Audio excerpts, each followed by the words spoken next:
Book of Heaven, Volume 9, December 22nd, 1909. The reason for the states of abandonments in holy souls before their death. Having received communion, I was lamenting to blessed Jesus because of his privations. For if he comes, it is almost always like a flash, or he remains all silent.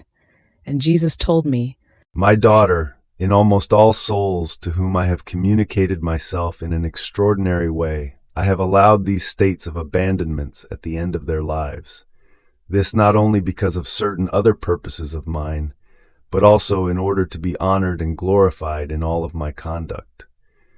In fact, many say, of course these souls were to reach such a high point of sanctity, and they loved him so much. With so many favors, with so many graces and charisms, they would have to be really ungrateful not to reach that level. If we had received them, we too would have reached it, more than them. So, in order to justify my conduct, I will manifest to them the abandonments, the privations in which I put these souls, which is a living purgatory for them, and also their faithfulness, the heroism of their virtues, and how it is easier to suffer poverty when one does not know riches than to be born rich, getting used to living as a rich person, and then lose the riches and live like a poor one. More so, since the supernatural riches are not like the material ones, which serve the body and at most diffuse on the outside.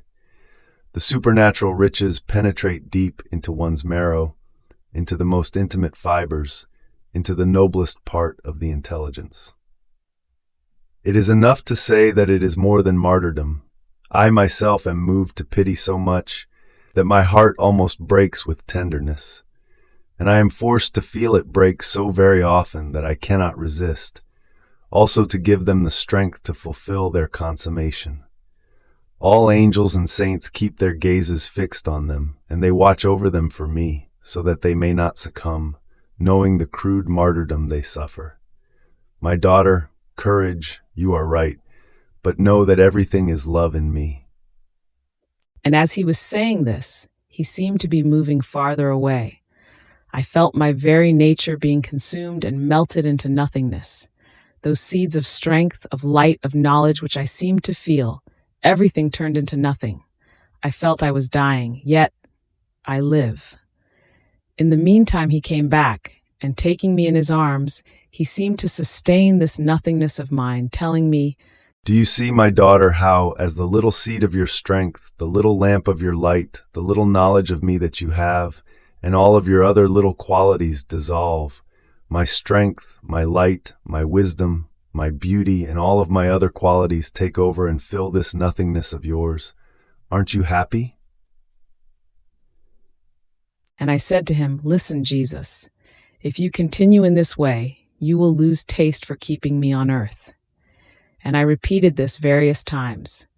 And Jesus, not wanting to listen to my words, answered, "Listen, my daughter, I will never lose taste for you. If I keep you on earth, I will have my taste on earth.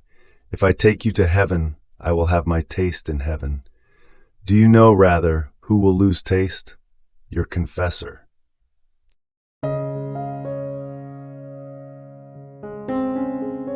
Thank you for being a part of our community here at Divine Will app. If you enjoy listening to Jesus' lessons on how to live in the divine will, please give this video a thumbs up.